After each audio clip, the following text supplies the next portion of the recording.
Every great history has its ghosts, the silent spaces where a name used to be, the faded lines in a chronicle where a hero once stood.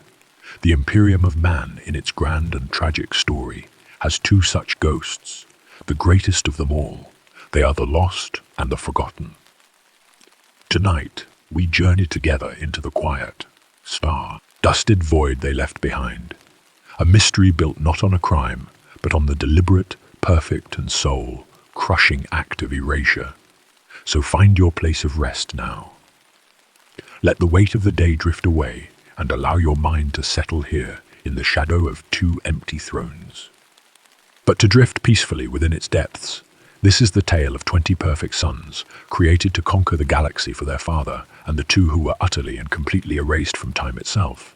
Their story begins, as all great tragedies do, with a dream of perfection.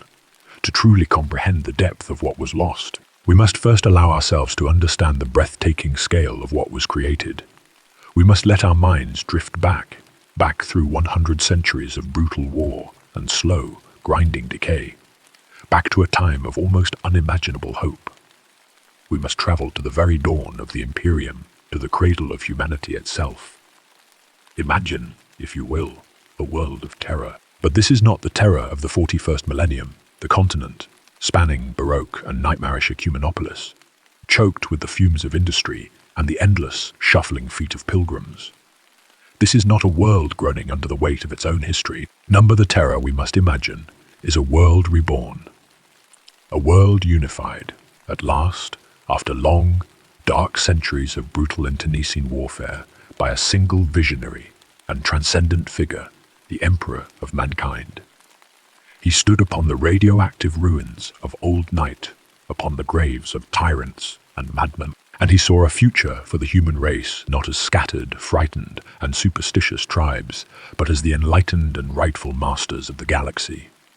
This was the foundational dream of the Great Crusade, a promise of unity, of reason, of progress.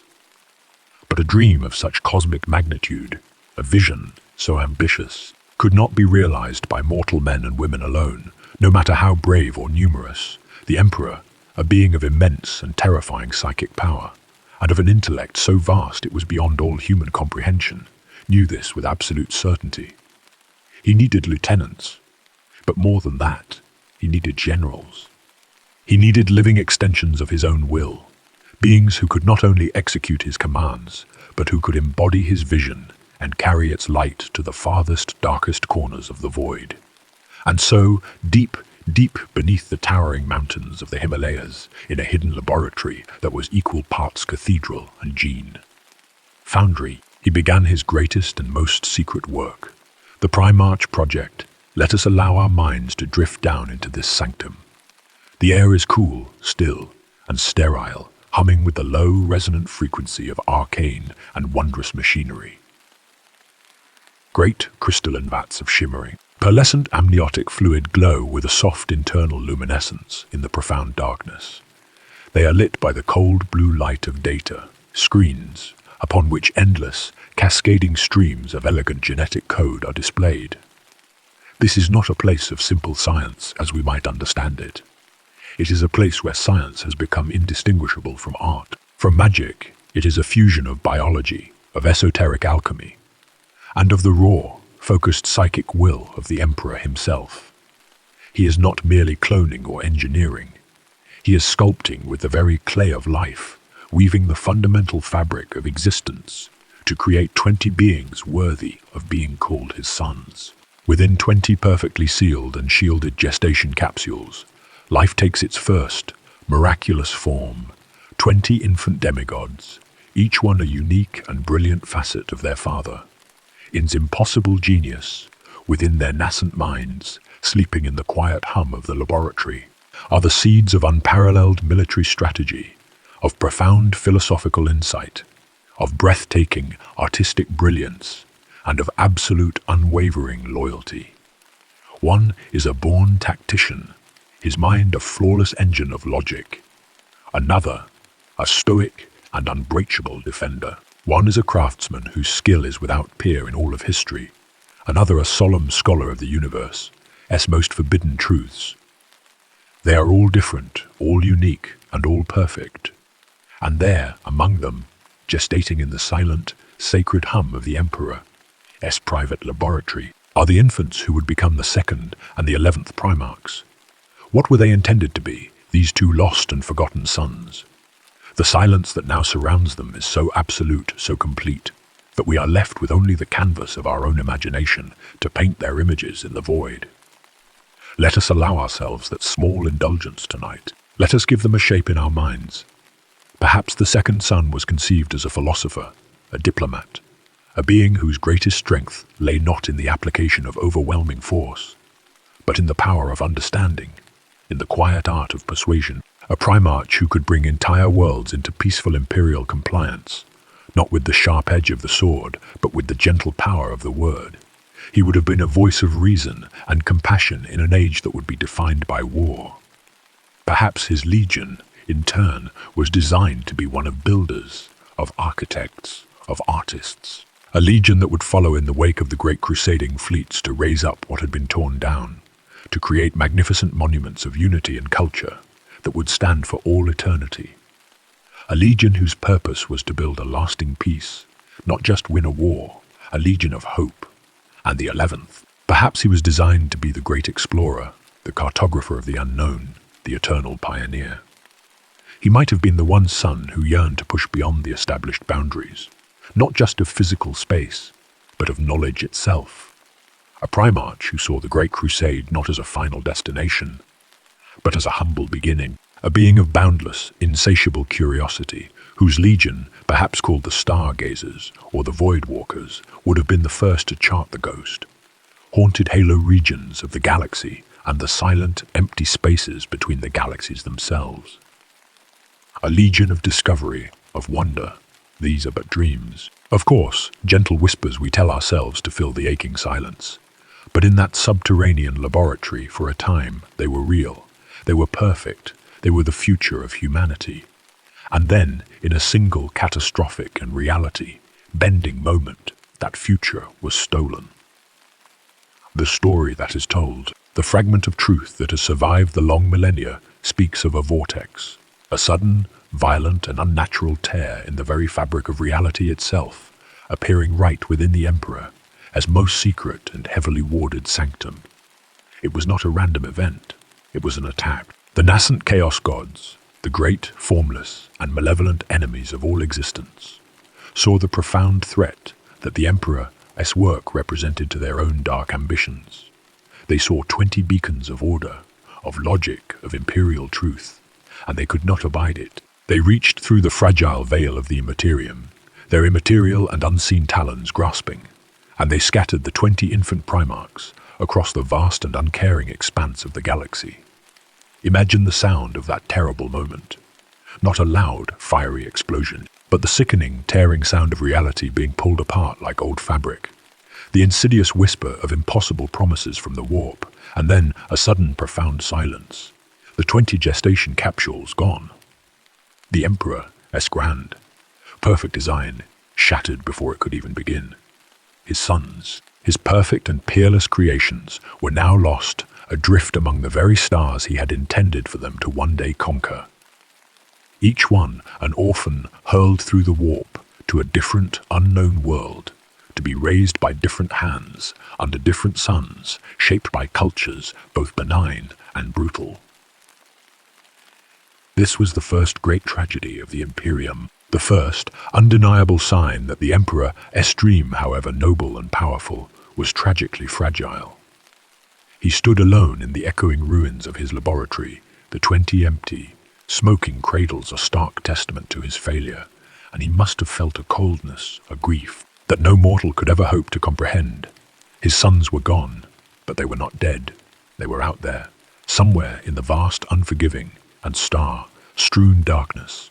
And so, with his grand design in ruins, but his iron will completely unbroken, the Emperor took the precious genetic material that remained, the biological blueprint of each of his lost sons, and from it, he created the 20 Space Marine legions, 20 vast armies of transhuman warriors, each one a living vessel, patiently waiting for the eventual return of its master.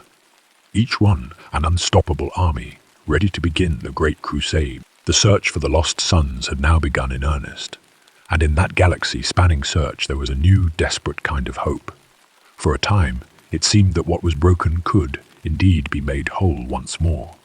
The stage was set for a grand, emotional reunion, a glorious restoration of the great family of demigods. But even then, in that new age of renewed and fervent hope, the subtle seeds of a second, more permanent, and far more terrible silence were already being sown deep within the soil of the Imperium. The scattering was a tragedy of chance. The erasure, which was yet to come, would be a quiet and deliberate tragedy of choice. The Great Crusade was a fire of unimaginable intensity, spreading with breathtaking speed across the galaxy. It was a cleansing flame of unity and of secular enlightenment, burning away the long dark night of ignorance, of superstition and of alien tyranny that had defined the age of strife. At its head was the Emperor himself, a figure of radiant and terrible glory, and at his side the ever-growing and ever-victorious Space Marine legions. For decades, they pushed back the encroaching darkness, reclaiming world after lost human world in the name of terror and the Imperial truth. And on these worlds, scattered like jewels on black velvet, one by one, they found them. Imagine the scene, a scene of reunion and destiny, repeated 19 times across the almost infinite breadth of the stars. The Emperor's magnificent and impossibly vast flagship, the Bucephalus, a vessel of gold and marble and adamantium, descends like a vengeful god through the upper atmosphere of a lost human world. It might be a feudal planet of noble knights and towering castles, a rigid and advanced technocratic society of gleaming, crystalline spires, or a brutal post-apocalyptic wasteland where only the strongest and most ruthless survive. And on each of these disparate worlds, a single being of clearly superhuman ability, of astonishing charisma and power, has risen to a position of absolute prominence. A warrior king, a peerless scholar, a merciless warlord, a benevolent savior, the Emperor descends from his vessel, and for the very first time, father and son look upon one another. There is an immediate and profound sense of recognition, a powerful resonance in their very souls that transcends mere language. The lost son, who has always felt different, who has always known deep within his heart that he was destined for something far greater than the world he knew, finally understands why he is not a monster, a mutant, or an anomaly. He is a Primarch, and his true father has finally come to take him home. This was the story for the wolf, King Liman Russ, on the savage death world of Fenris. It was the story for the solemn and knightly Lion L. Johnson in the dark, monster, haunted forests of Caliban. It was the story for the brilliant statesman Robout Gilliman on the civilized and ordered world of Macragge. And it was the story, too, for the 2nd and the 11th Primarchs. They were found. This is a critical, and often tragically overlooked, part of this silent mystery. They were not lost to the Great Crusade forever. They were discovered, they were celebrated, and they took command of the legions that had been forged from their own genetic code. The 2nd Legion and the 11th Legion were not just empty titles or placeholders in a grand plan. For a time, they were active, thriving, and powerful bodies of Space Marines, hundreds of thousands strong. They had legionary names, they had unique battle colors, they had proud and intricate heraldry. They fought in great and glorious campaigns. They liberated countless worlds from Xenos and despots, and they carved their own unique and heroic legends into the annals of the Great Crusade. For a brief, shining, and almost mythical moment in the history of the Imperium, all 20 sons stood together. Picture in your mind the great hall of the Primarchs on Terra, or perhaps the vast strategium on the command deck of the Emperor's flagship during a triumphant celebration after a great victory. All 20 of them are there, a true brotherhood of demigods, each a giant in both physical stature and in spirit, yet each one utterly and completely unique. The stoic and brooding Lion, the fierce and joyous Russ, the noble and composed Gilliman, the proud and charismatic Horus. And there, standing among them, not as ghosts or shadows, but as flesh and blood, are the 2nd and the 11th. Let us imagine them there. Perhaps they are standing together, a quiet and contemplative pair, observing their more boisterous and warlike brothers with a calm and analytical gaze. Perhaps the second Primarch, the philosopher, is engaged in a deep, complex, and respectful debate with the Cyclopean sorcerer, King Magnus the Red, his keen intellect, a perfect and worthy match for the Crimson King. S own arcane wisdom, perhaps the 11th, the explorer, is poring over newly updated star charts with the War Master Horus and the angelic Sanguinius. His eyes alight with the pure and unadulterated thrill of the unknown, pointing with excitement to unexplored regions of space that no one has ever dared to enter before. What were their legions like in this golden age? Let us allow ourselves to imagine them for just a moment, to give form to the void. The second legion, let us continue to call them the Stone Wardens, for our purposes tonight. Imagine them clad in matte, granite, grey power armor, their movements patient, their doctrines resilient, their specialty the mastery of defensive warfare and impenetrable fortification. They were the great shield of the Great Crusade, the legion that would hold the line against impossible odds, while their brother legions made the glorious and celebrated advance. Their Primarch, a being of quiet, unassuming strength and of unshakable, stubborn resolve. He did not seek personal glory or accolades, only the fulfillment of his duty to protect, to endure, to shield humanity. Worlds he brought into Imperial compliance were not merely conquered territories, they were transformed into fortified, peaceful havens, safe forevermore under the protective wings of the Imperial Eagle, a legion that built rather than merely destroyed. And the 11th Legion, let us continue to call them the Star Seekers. Imagine their power armor, painted the color of a deep and distant nebula, swirling with rich, dark blues and ethereal purples. They were the great explorers of the Crusade, the pathfinders, the trailblazers. Their Primarch, a restless and inquisitive spirit, was never content with the known or the familiar. While his brothers consolidated the Emperor's ever-expanding gain, he and his legion pushed ever outward into the ghost, haunted and treacherous regions of the Halo Zone and the uncharted wild space wilderness of the Eastern Fringe. They were as much diplomats and scouts as they were warriors, specializing in making first contact with long-lost human civilizations. Their skills in linguistics, anthropology, and cultural sensitivity were said to be as sharp and as effective as their bolters. A legion that sought knowledge and understanding rather than simple dominion. For a time, this was the glorious reality. The 20-fold brotherhood fought as one, a perfect and unstoppable instrument of their father's will. The Stone Wardens would secure a newly conquered system, their masterfully constructed and impregnable fortresses becoming the unshakable anchor for Imperial rule. Then, the Starseekers would use that secure system as a staging ground to leap even further into the great silent unknown. They worked together, their unique strengths and philosophies complementing each other perfectly, just as the Emperor had always intended. There are records, though they are fragmented, heavily redacted, and almost impossible to find, that speak of their joint campaigns, the desperate and galaxy, threatening cleansing of the Rangdan's inner sides, the glorious and final subjugation of the Orc Empire of Ulanor. They were there, they fought, they bled, they triumphed alongside their brothers. The other Primarchs knew them intimately. They were not strangers or distant cousins. They were brothers. They shared meals in their father's halls. They planned grand strategies together. They argued, they debated, and they laughed. Lemon Russ might have engaged in a drunken wrestling match with the second Primarch, and found him as solid and as immovable as a mountain. Fulgrim, the Phoenician, might have admired the intricate and beautiful star. Maps created by the 11th, seeing in their elegant lines a form of high and sublime art. Perturabo, the grim master of siegecraft, surely respected the patient and defensive genius of his brother in the Second Legion, even if he would never admit it. This, right here, is the absolute heart of the tragedy. They were not just a potential that was lost. They were a living, breathing reality that was deliberately and methodically erased. Their legions had names. Their Primarchs had personalities. They had a rich and detailed history, a history of heroism, of sacrifice, and of victory, woven deeply and inextricably into the very fabric of the Great Crusade. And then, Somehow, it was all undone. The brief, shining moment passed.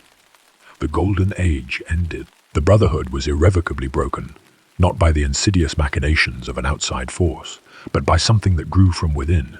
Two crucial links in the great chain of command were not just shattered, but were completely and utterly removed, and the holes were seamlessly welded shut. The silence that followed was not the quiet of a peaceful resolution, but the cold, dead, and absolute vacuum of total and merciless erasure. Something happened, something so terrible, so profoundly shameful, or so existentially dangerous, that the only solution the Emperor could conceive was to pretend that the 2nd and 11th Primarchs, and their legions of hundreds of thousands of loyal transhuman sons, had never ever existed at all.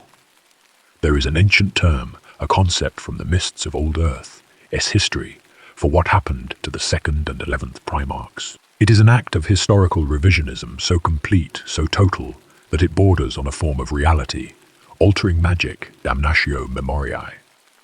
The damnation of memory, it is the ultimate punishment, reserved for those whose crimes are considered so heinous, so unforgivable, that they must be stricken from all mortal record. Their very existence must be denied. Their statues are torn down and ground to dust. Their names are painstakingly chiseled from monuments. Their books and records are burned to ash. Their faces are meticulously scraped from portraits and frescoes. It is a final, absolute declaration from the highest authority. You were never born. This is the fate that befell two of the Emperor, his own sons. But why? What could they possibly have done to warrant such a terrible and absolute fate?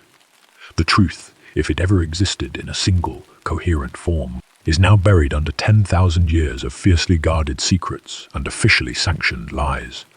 No single definitive answer exists for us to find, but in the deep darkness of the Imperium's hidden past, there are whispers. There are fragments of hushed conversations between Primarchs, heavily redacted battle reports, and the troubled, fragmented memories of those few beings who were there and who have survived the long, slow march of time. From these faint and ghostly whispers, we can begin to piece together the theories, the possible truths that are so terrible they had to be drowned in an ocean of silence. Let us explore these dark and murky waters together, calmly and without fear. The first possibility we must consider is perhaps the most straightforward, and in some ways the most deeply tragic. It suggests that there was a fundamental and catastrophic flaw in the genetic code of one, or perhaps both, of the Lost Primarchs. The Emperor's science was a thing of wonder, a miracle of creation, but it was not infallible. He was creating life on a scale never before attempted in the history of the galaxy, using knowledge gleaned from sources both brilliant and dangerously forbidden. It is entirely possible that in the complex, impossibly elegant double helix of the 2nd or the 11th Sun, a tiny seed of corruption, a single, devastating error, lay dormant. Imagine a legion at the very height of its power and prestige. The Stone Wardens, let us say for the sake of our story. They are victorious on a dozen worlds, their reputation for resilience and courage second to none. And then, slowly, almost imperceptibly at first, things begin to go wrong. Individual starts.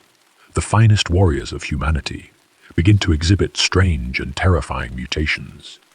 But this is not the glorious and angelic transformation of a sanguinius with his magnificent white wings. This is something grotesque, something uncontrollable and horrifying. Their bodies begin to twist, their minds begin to warp and degrade. The very genetic resilience that was once their greatest strength now becomes a slow and agonizing curse, a form of living stone that begins to petrify them from the inside out. Their father, the 2nd Primarch, would be utterly helpless to stop it. He, who was created to be the ultimate protector, would be forced to watch as his own beloved sons degenerated into monstrous, living statues, their silent, eternal screams trapped forever in their stone, like forms. This would not be a fall to the temptations of chaos. It would be a biological plague, a genetic dead end, a catastrophic failure of the Emperor's own design. The entire legion, a beautiful and noble experiment, revealed to be fundamentally and incurably flawed. The Emperor, when faced with this unfolding horror, would have had no choice but to act. To allow the knowledge of such a fundamental flaw in the Primarch gene seed to spread throughout the burgeoning Imperium would be to invite dangerous questions about the stability of all Space Marine gene. Seed, it would sow doubt, fear, and paranoia throughout the entire structure of the Great Crusade. And so, the quiet, terrible order would be given. The Legion must be purged, not as traitors, but as a biological contagion that threatened the future of the entire Astartes program. Perhaps the Space Wolves, the Emperor, grim and loyal executioners, were dispatched to carry out the grim and thankless task. There would be no glory in it, just the sad, methodical, and necessary extermination of a brother legion that was dying a slow and horrible death from a disease of its own making. The second Primarch, lost in his own grief and shame, might have accepted his fate and been put down with his dying sons. Or, in a final quiet act of mercy, he might have been allowed to go into a self-imposed and eternal exile, to live out his days alone, a walking ghost, a living monument to a fatal flaw in his father. As grand design, the damnatio memoriae would follow, not as a punishment for a crime, but as a form of informational quarantine, a drastic but necessary measure to ensure the sickness could never spread, not even as a whispered, fearful idea. Another, and perhaps even darker, theory suggests that one of the Lost Primarchs did not just fail biologically, but fell ideologically, that they committed a form of betrayal against the Emperor long before Horus ever contemplated his own terrible rebellion. Perhaps the 11th Primarch, our imagined star-seeker, in his endless and insatiable quest for knowledge, simply pushed too far into the darkness. He ventured into the forbidden and shunned places of the galaxy, into the crushing gravitational pull of black holes that touched upon other, hostile realities, or onto long, dead worlds where ancient, non-human intelligences slumbered and dreamed of alien geometries. In his boundless curiosity, he might have discovered truths that the Emperor had deliberately and carefully hidden from his own sons. Truths about the true predatory nature of the warp, about the existence and power of the Chaos Gods, or perhaps even about the true, terrible cost of the Emperor's own power and the dark bargains he may have made to achieve it. And this forbidden knowledge might have corrupted him, not necessarily to the overt and theatrical worship of chaos, but to a different, more subtle, and perhaps more dangerous kind of heresy, the heresy of believing that he knew better than his own father. He might have come to see the Great Crusade not as a noble act of galactic liberation, but as the imposition of a new, stifling, and ignorant form of tyranny. He might have tried to create his own independent and enlightened empire on the distant galactic fringe. An empire based on principles of free thought, of open access to all knowledge, and of peaceful coexistence with certain non-hostile xenos species. This would have been an act that the Emperor, in his absolute vision for humanity's manifest destiny, could never, ever tolerate. It was a direct and fundamental challenge to his authority, a complete rejection of his entire vision for the future of the human race. The war that followed would have been swift, secret, and brutal. Legion against legion, brother fighting brother, in the cold, silent dark, far from the light of the official chronicles. But it would have been a secret war. The Emperor could not allow the nascent Imperium to see that one of his own perfect sons had turned against him. The very idea would have been unthinkable, a deep and dangerous crack in the very foundation of the Imperium. So, the 11th Legion would be defeated, their rebellious Primarch captured or killed, and the great, methodical forgetting would begin. The reason for the erasure would be simple and pragmatic, to hide the dangerous fact that a Primarch could betray the Emperor. It was a lie of omission, a carefully constructed silence designed to preserve the myth of their perfect, unwavering loyalty. A lie that, with deep and tragic irony, would make Horus' eventual, galaxy-shattering betrayal all the more shocking and devastating. The Imperium, in its hubris, erased the first traitor to hide its own vulnerability, only to be crippled and nearly destroyed by the second. There is a third and final theory, one whispered in only the most secret and heavily warded circles of Imperial lore. It points not to a flaw or a betrayal, but to a specific, horrific event in the history of the Great Crusade, a series of devastating wars so brutal, so costly, and so psychically scarring that they have been almost entirely redacted from all official histories. The Rangdan Xenocides. The Rangda were a xeno-species of almost unimaginable power and of a deep and abiding malevolence. They were not simply conquerors looking for territory.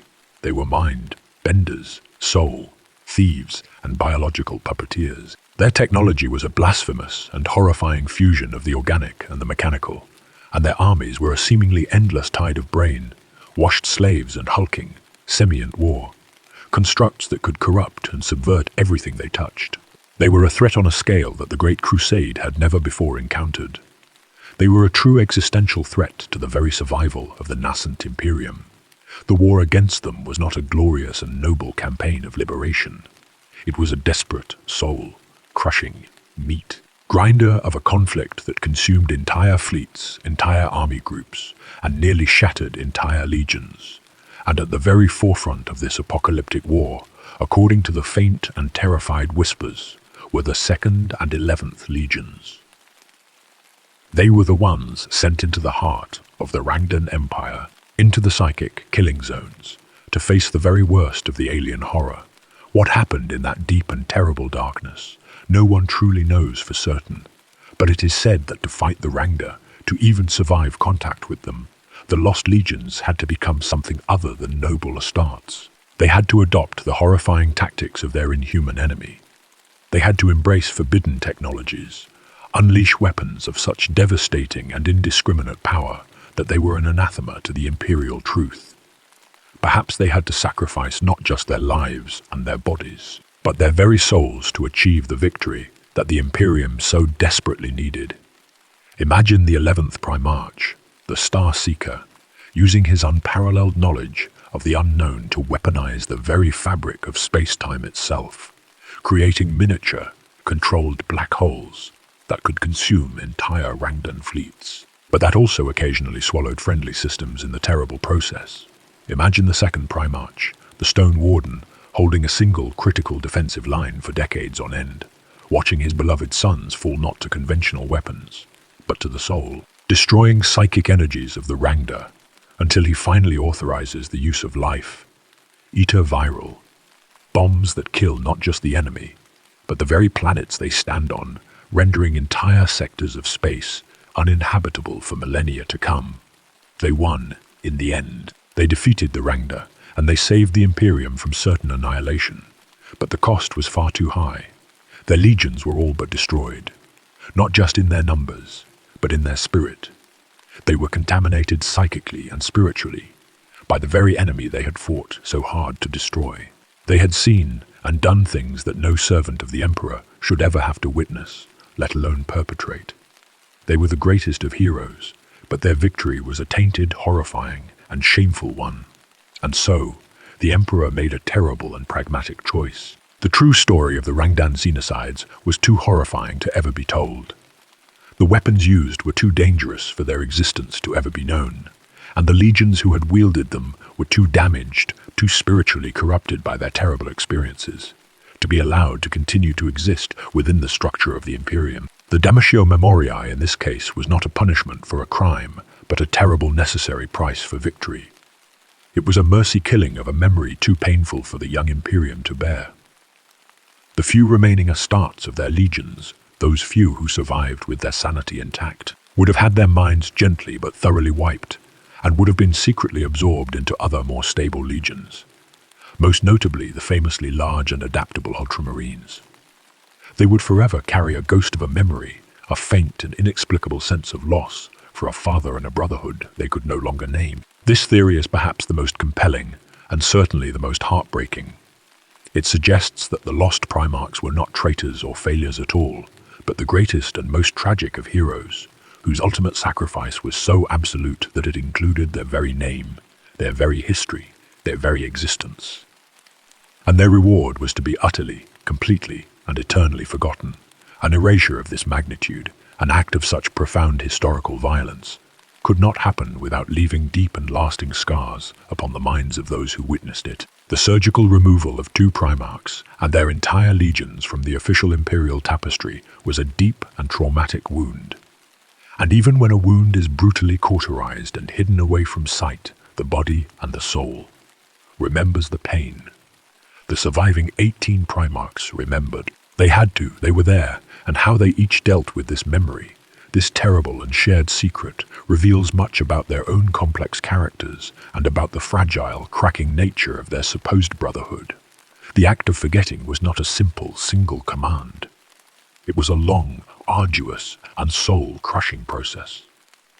Imagine for a moment the scene on the observation deck of a mighty starship, a Primarch. Let us say it is the stoic and unyielding Rogel Dawn, the Praetorian of Terror himself, is overseeing the alteration of a grand marble monument. His own legionaries, the proud Imperial fists, are using heavy sonic chisels and powerful plasma torches to carefully and methodically remove the face of a brother from a grand frieze, a work of art that depicts the greatest triumphs of the Great Crusade. Dawn watches the work, his own face a perfect mask of stone, betraying no emotion at all. But inside, what must he be thinking? He is a being of absolute unwavering loyalty, and of a rigid, almost fanatical devotion to order and truth. To be commanded to erase a brother, to actively participate in the construction of a monumental lie, must have felt like a profound violation of his deepest and most cherished principles. He obeys. He obeys without question, because his loyalty to the Emperor, to the grand design, is greater than his love for his lost brother. This is the tragic, cold calculus of the Imperium. For each of the surviving Primarchs, the experience of this great forgetting would have been subtly and uniquely different, filtered through the lens of their own distinct personalities. Rabaut Guilliman, the brilliant avenging son, the master of logistics and of empire, building would have seen the erasure as a grim and unfortunate necessity, a regrettable, but ultimately logical, redaction required for the long-term stability and ideological purity of the larger Imperial project. He would have supervised the quiet absorption of the surviving, mind-wiped legionaries into his own ultramarines with a cold and detached efficiency, ensuring their valuable skills and experience were not wasted, even as their very identities and memories were wiped clean. Yet even for the pragmatic Guilliman, there would have been a lingering quiet sadness.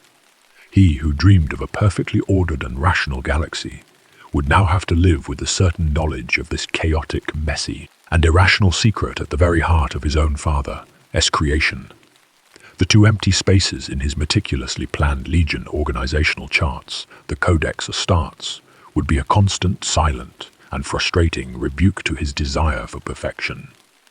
Horus Lupercal, the glorious War Master, the bright and shining favored son, would have seen the erasure as a stark and chilling warning. He was ambitious, deeply charismatic, and he truly believed himself to be the Emperor, as true and chosen heir.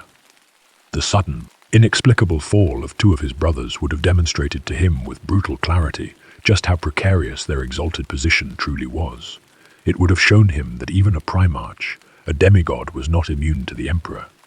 As final and absolute judgment, this terrifying knowledge might have initially solidified his loyalty, making him even more eager to please his father and to prove himself worthy of his trust. But it also might have planted a deep and insidious seed of fear in his heart, a fear that would later be expertly exploited by the subtle, corrupting whispers of chaos. If the Emperor could so easily and so completely erase two of his sons, what was to stop him from erasing others? What if Horus himself was one day found wanting? The ghost of his lost brothers would have haunted his every ambition, a constant and terrifying reminder of the ultimate price of failure. Magnus the Red, the Crimson King, the great seeker of all knowledge, would have been personally and philosophically tormented by the act.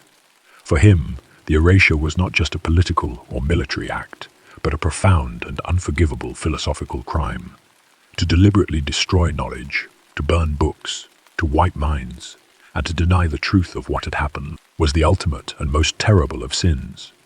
He, more than any of his other brothers, would have likely understood the existential danger of what the 11th Primarch might have discovered, or what the Second Legion might have become.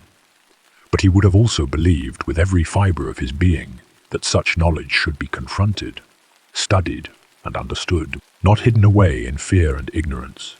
The Damnatio Memoriae would have been yet another piece of damning evidence for him that his father was, at his core, a hypocrite. a man who preached an imperial truth of enlightenment and reason while secretly practicing a brutal and fearful obscurantism born of paranoia. He would have undoubtedly searched for the real truth in secret, in the most forbidden and heavily warded archives of his great library on Prospero, risking his father's terrible wrath to understand what had truly happened to his lost brothers. And what of the others, the fierce and loyal Lemon Russ? The Emperor's executioner may have been the one who was ordered to carry out the terrible sentence on his brother's legions.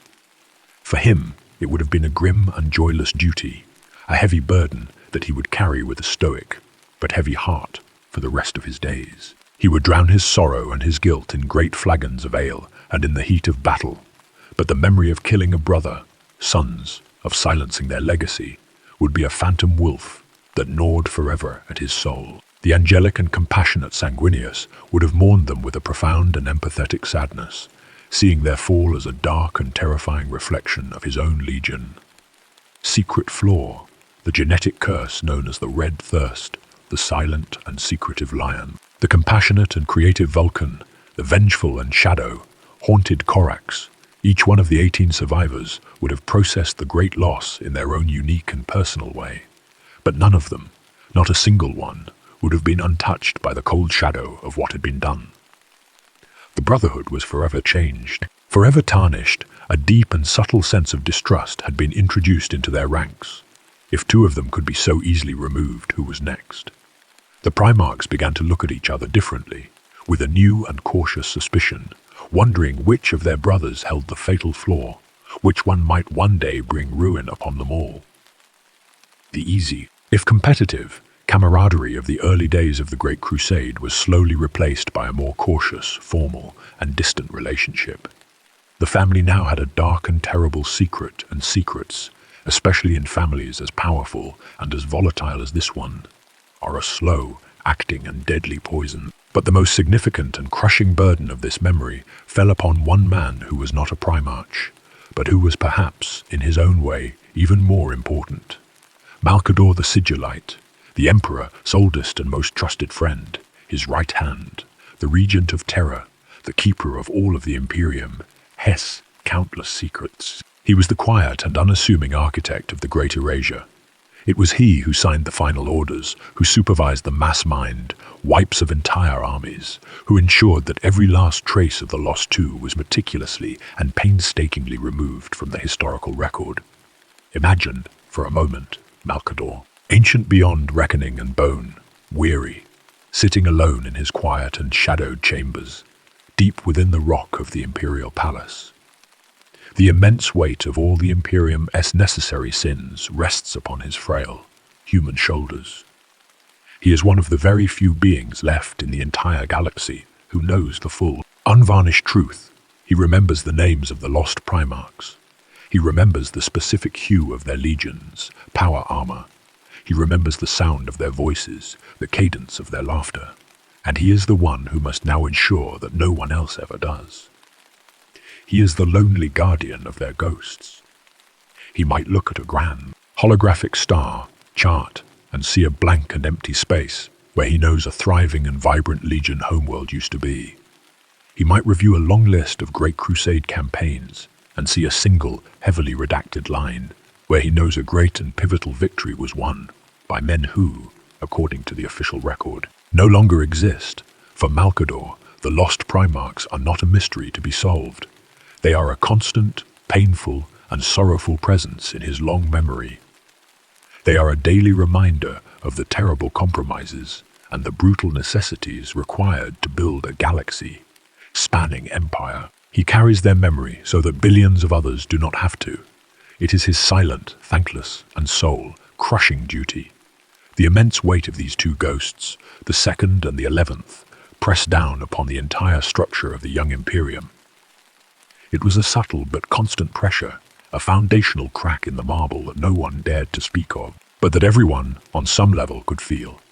It was the unasked question in every strategic meeting, the 2 empty chairs at every triumphal feast. And it was this unspoken tension, this legacy of a broken and secretive family, that would create the perfect, fertile, and poisoned ground for the even greater tragedy that was yet to come. The Horus Heresy, The great forgetting was meant to prevent another betrayal, but in the end, it may have only served to make it inevitable. A void in the physics of both space and history is not merely an empty space, it is an active and powerful presence. It possesses a gravitational pull. It bends and warps everything that surrounds it. The deliberate and total erasure of the 2nd and 11th Primarchs created just such a void at the very heart of the Imperium. Its founding myth and its inexorable pull has subtly warped the course of human history for 10,000 long and bloody years. The true legacy of the Lost is not to be found in what they did, but in the profound and far-reaching consequences of their carefully engineered absence. The most immediate and catastrophic legacy of their absence was the direct impact it had on the Horus heresy. When the Warmaster Horus Lupercal turned his back on his father and swore his allegiance to the dark gods of chaos, he took 9 of his brother Primarchs with him. 9 legions stood for the rebellious Warmaster, and 9 legions, in the end, stood for the embattled Emperor. The sides were, for a long and terrible time, almost perfectly and tragically balanced. The galaxy, spanning civil war that followed, was a cataclysm of such unimaginable scale that it tore the very fabric of the galaxy in half and left the once shining Imperium a broken, smoking, and superstitious ruin of its former self. But now, in the quiet of this moment, let us allow ourselves to wonder, what if the Lost Primarch had still been there? What if 2 more legions, 2 more of the Emperor's sons, had been present to choose a side in that great and terrible conflict? Imagine for a moment a reality where the 2nd and the 11th had remained loyal to their father. 2 entire legions, hundreds of thousands of veteran, battle-hardened astartes, added to the desperately thin ranks of the defenders.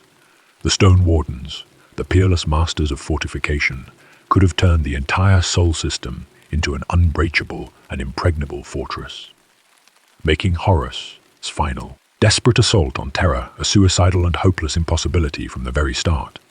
The Star Seekers, with their unparalleled and secret knowledge of the galaxy as hidden paths and forgotten warp routes, could have outmaneuvered the traitor fleets at every turn, cutting off their vital supply lines and warning distant loyalist worlds of their treacherous approach long before they arrived.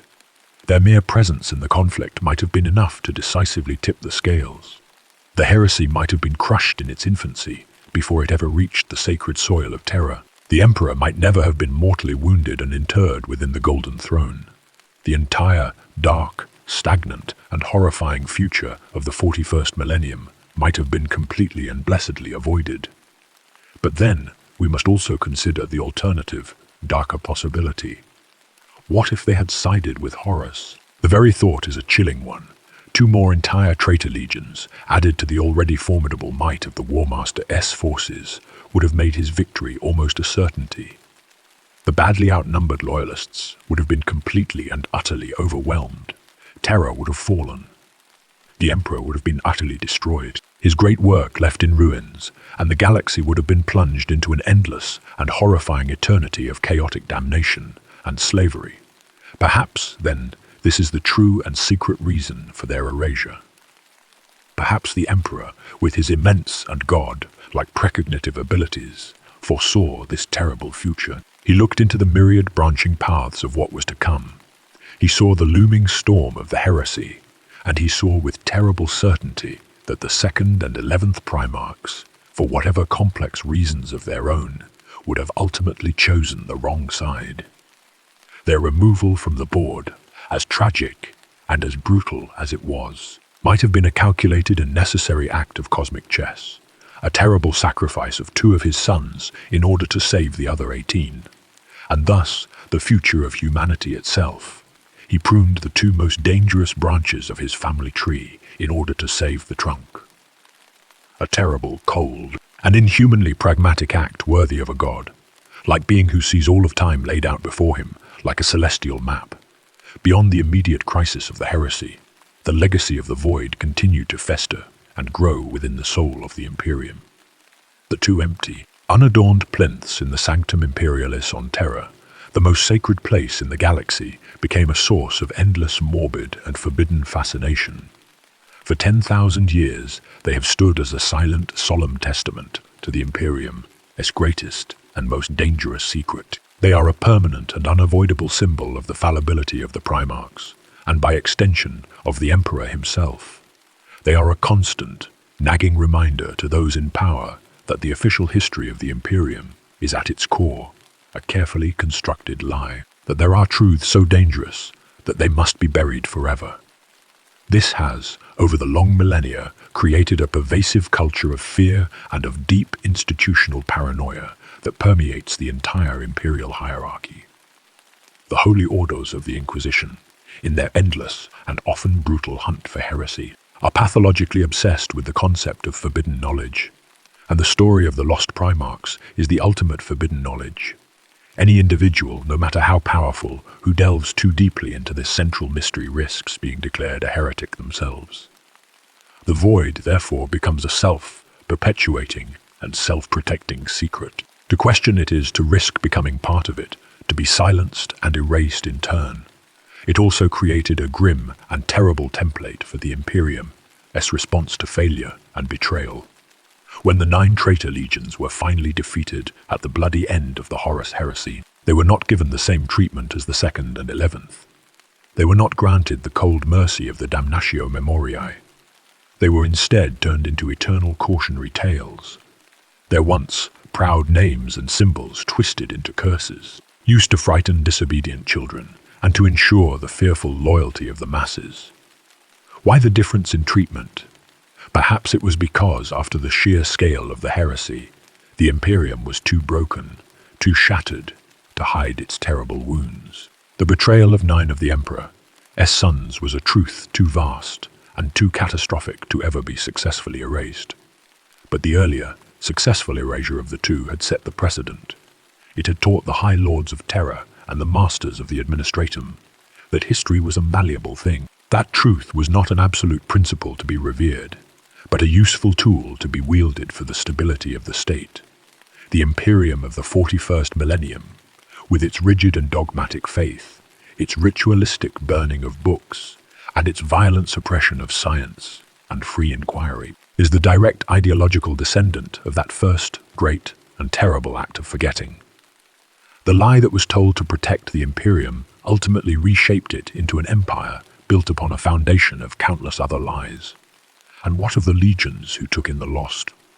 The Ultramarines, who are said to have absorbed many of the mind-wiped survivors, went on to become the largest, most powerful, and most influential of all the Loyalist legions, a shining example for all who followed. Is their legendary strength and their organizational stability partly due to this secret infusion of fresh genetic material and disciplined veteran warriors from the 2 lost legions?